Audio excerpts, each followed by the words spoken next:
ዛሬ ምርጥ የሆነ ያነባበሩ እንጀራ እንዴት እንደሚሰራ ሳያችኋለሁ። አሁን ቀጥታ ወደ አሰራሩ ላይክ እና ፎሎ ማድረግን እንዳትረሱ። በመጀመሪያ ባበሻ እርሾ በጥብጡን እንበጠብጥና እናሳድረዋለን። ያዘጋጀሁት ያበሻ እርሾ ይሄ ነው። ያዘጋጀሁትን ያበሻ እርሾ ሳህኔ ውስጥ ጨምረዋለሁ። ይሄ የተዘጋጀው የጥቁር ጤፍ ዱቄት ነው። የተዘጋጀውን የጥቁር ጤፍ ዱቄት ከእርሾ ጋር አደባልቄ አስቀምጠዋለሁ።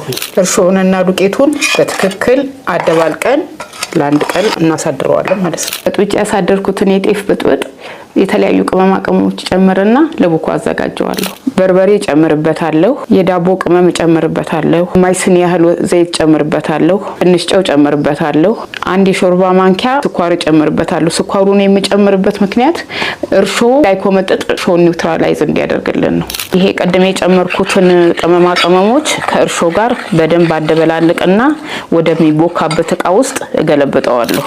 አዋሃድኩት ጥጥ ላይ የሚያስፈልገኝን ያህል ዱቄት ጨምራለሁ። የጨመርኩትን ዱቄት ከብጥብጡ ጋራ አንድ ላይ ያገናኘውና አቦካዋለሁ። በደንብ አድርጌ አቦካዋለሁ። የማቦካውን ሊጥ በደንብ አድርጌ ነው ማሸው። ላላ እስከሚልልኝ ድረስ አቦካዋለሁ። አሁን እንግዲህ ሊጣችንን ለአነባበሮ ኦሬዲ ዝግጁ ሆኗል። ኩፍ ሲልልን አነባበሯችንን እንጋግራለን ማለት ነው። ፈጠን ብለን እንጋግራለን። በስማም በጣም እንዴት የሚያምራው አነባበሩ ነው የጋገርነው። አሁን እንግዲህ ደግሞ ሁለተኛውን ያነባበሩ እንጀራ እየጋገርኩ ነው። አሁን እየደረብኩት ነው ሁለተኛውን ያነባበሩ እንጀራ። አሁን አነባበሯችን ደርሷል። አያችሁት አይደል እንዴት እንደሚያምር አነባበሯችን።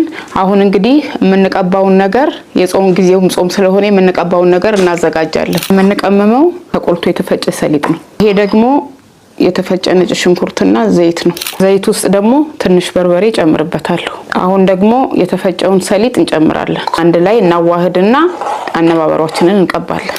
አሁን እቀባዋለሁ። ያያችሁት አይደል አነባበሩ እንዴት እንደሚያምር። አነባበሯችን በዚህ መልኩ በጣም በቆንጆ ሁኔታ ደርሶልናል።